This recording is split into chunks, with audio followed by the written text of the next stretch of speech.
We're going to be talking about Sonnet 15 today by William Shakespeare. Okay. I think it would be useful to first read it out loud so that you can hear it, and then I want to know what your initial thoughts are. Okay. When I consider everything that grows, holds in perfection but a little moment, that this huge stage presenteth naught but shows, whereupon the stars in secret influence comment. When I perceive that men as plants increase, cheered and checked even by the selfsame sky, vaunt in their youthful sap at height decrease, and wear their brave state out of memory. When the conceit of this inconstant stay sets you most rich in youth before my sight, when wasteful time debateth with decay to change your day of youth to sullied night, all in war with time for love of you, as he takes from you, I will engraft you new. So Lexie, what do you initially take away from this poem? I think he's trying to have a conversation about being young and how everyone and everything gets old. That's exactly right.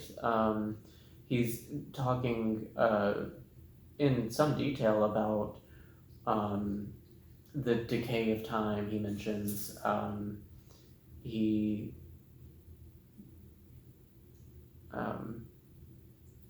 this line, to change your day of youth to sullied night, very very direct reference to the ravages of time and the sadness of it.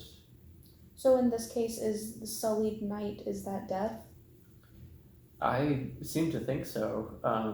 I tend to think so. I think night can mean a lot of things, like when the sun starts to set, you like there's that transition from sunset to twilight to full-on nighttime. I feel like the sunset would be the decay, your declining years, when you're old and becoming decrepit, losing your memory, losing your strength and beauty, and all these things he's referencing. And I think that it all leads to that final death at the end, the decay. Sounds pretty dismal for a love poem. Are you saying that this seems to be addressed to a lover? That's what I got from especially the last two lines. I feel like or even the last three lines, I feel like he's addressing someone that he at least cares about, saying it doesn't matter how old she gets or he, we don't discriminate with William Shakespeare. No matter how old his lover gets, no matter how much time takes from them, he still thinks they're beautiful. I think that's a very good interpretation. Of course, you can read it any number of ways. It's not set on the page that he's talking to a lover, but you definitely could interpret it that way. We see references to love, as you pointed out. And I also would like to point out the very last line, as he takes from you, I engraft you new. He could be talking to a lover. That seems like a kind of a promise of some kind, or it could be talking to everyone, anyone who is alive and could potentially grow old. I see this last line, especially in conjunction with other references he makes to like plants. I see it as a promise of reproduction, of procreation, replenishment. And the way we as humans can go about replenishing is through through creating new generations. In that way, we can be immortal even if we age and die. Humanity goes on. Okay, so it's like you live forever in someone because you have your children. Right. So is he saying that he's going to make someone immortal by having sex with them? It could be. If we still want to, if we want to stay on that train of is this a lover, um, the imagery, the references to plants, um,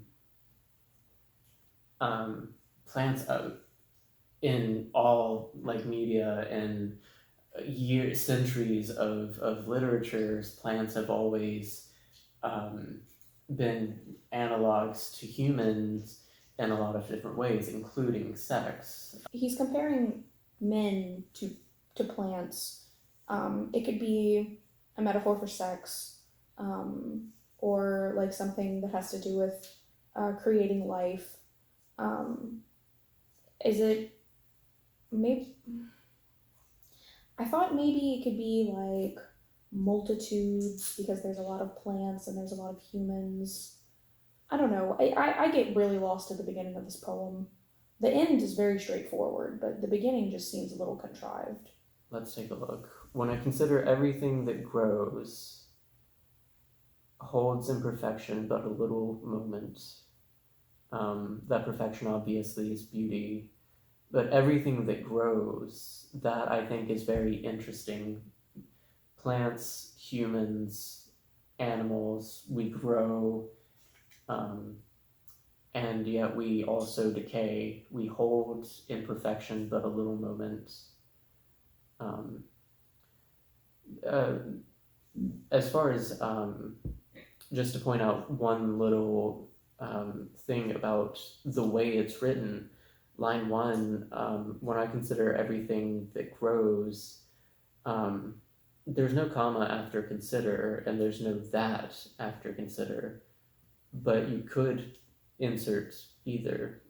I think it's kind of where I get lost a little bit because my brain wants me to stop at grows, but the sentence is saying, I'm considering everything that grows is holding something, and they're holding that perfection for just a little while. Yes, exactly. I was just asking, like, the first, like, 4 or 5 lines, because I don't get why the first 5 lines are even necessary if he's just saying, like, um, time takes its toll on those things that are alive. I guess it's an introduction, and it's an important one. He's just saying that he considers these things, he considers that, things get old. He also kind of takes a detour with this reference to the stage and shows, like, where's that coming from? And the stars. Sounds kind of meta. Yeah, very meta. These two lines kind of, I think they're very integral to the poem, but they take a turn, a slight detour, when explaining what he's looking at. With the stars,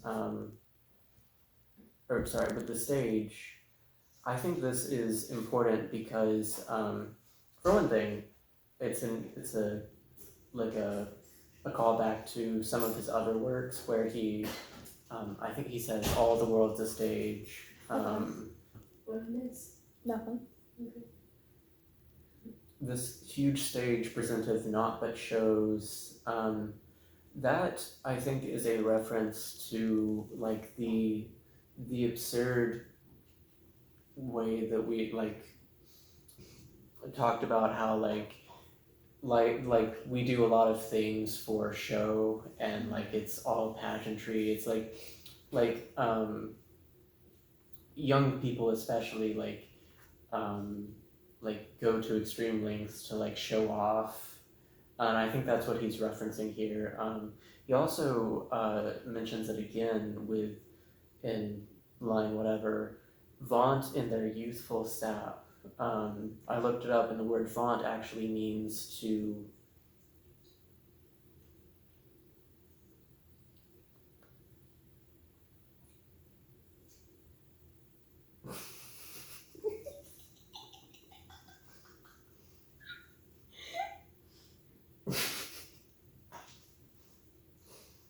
I've just looked it up. And vaunt means to make a vain display of one's own worth or attainments, and that is so pivotal to his point in the third line, where he talks about the stage being naught but shows. It's young men, especially, I think, showing off, being young and having this youthful vigor, being strong, being able to being at their peak, at their prime. Well, if that makes sense, vaunt sounds like flaunt. Yes, it does. Yeah, so. And the next line, whereupon the stars and secret influence comment. What does that mean? Gosh. I thought, where on the stars and secret influence comment, maybe there's something else at play that's just not us. The previous line is like, he's illustrating that we're on a stage, but instead of like presenting the real stuff, we put on a show. Yes. So if that's true, then the next line would mean that we're putting on a show, but we're not the ones in control. There's something else that's in control.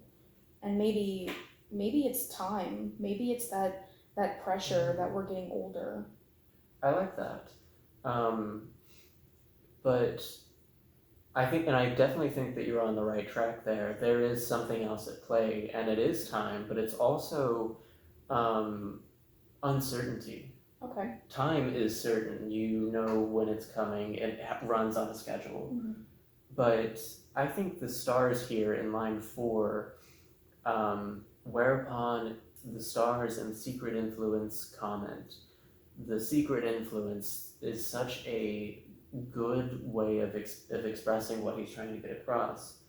I take it to mean that the stars are somehow in control. Like, I think this is another reference to another one of his works. I believe in the whatever the introduction is called in a Shakespeare play. He mentions like star-crossed lovers.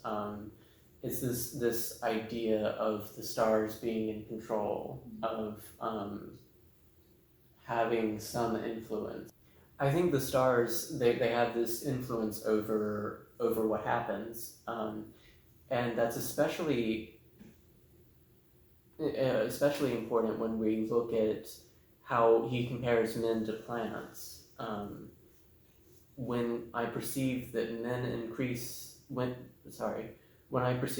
as plants increase, cheered and checked even by the self-same sky. That's once again another reference to the stars, or perhaps the stars are a reference to the sky.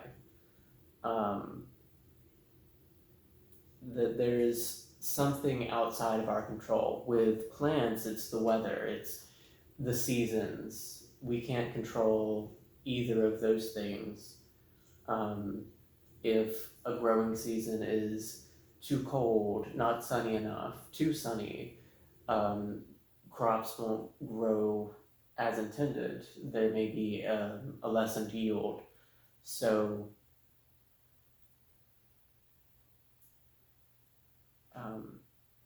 there's an element of another. I think there's a double meaning here where it's talking about the stars. The weather affects the plants, but the stars, metaphorically or spiritually even, the stars are, we look up to them and see and wonder. And so it's a metaphor, maybe even for God, of this higher power controlling what happens. That's the uncertainty.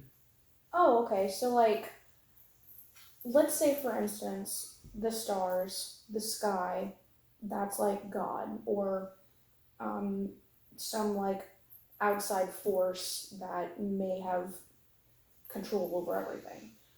Um, so now Shakespeare is saying, like, because of that outside force, we kind of like everything's just kind of set and we don't have control over it. Kind of. I'm not sure if it's set, but I think that the idea is that anything could happen. Things could change on a dime, and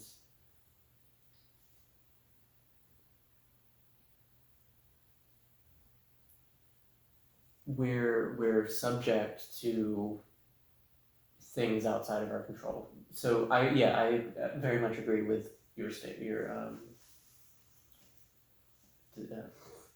whatever. I very much agree. Okay, so let me get this straight. This poem is about withstanding the test of time, and Shakespeare, especially in this like last line, Shakespeare having the power to, in a sense, immortalize Yes, something. exactly. Yeah, we decay, we die. Our youth, our beauty, as I keep repeating over and over, is here for but a little moment. We hold this perfection. We're at our peak for just a short time, but through regeneration, through reproduction, we're able to live on. That means as a species, we live on. That means as a family, we can live on. Traits from uh, many generations back are still prevalent in this generation, for instance. It's a type of immortality. Okay, that makes a lot of sense actually, and it makes me understand the beginning part more, as well as the plants, because plants, yeah, they change, but they're pretty much the same as like hundreds of years ago. Yeah, exactly. And they mhm, yes. Okay, cool. I mean, was we talk about anything else? I don't think so. Okay. I hope not. So well, thank you, Lexie, for with surviving that. Thank you for allowing me to bounce. That's not correct. Um, thanks for telling me about this. I think I understand it a lot better now. Awesome. I have this new appreciation for Shakespeare.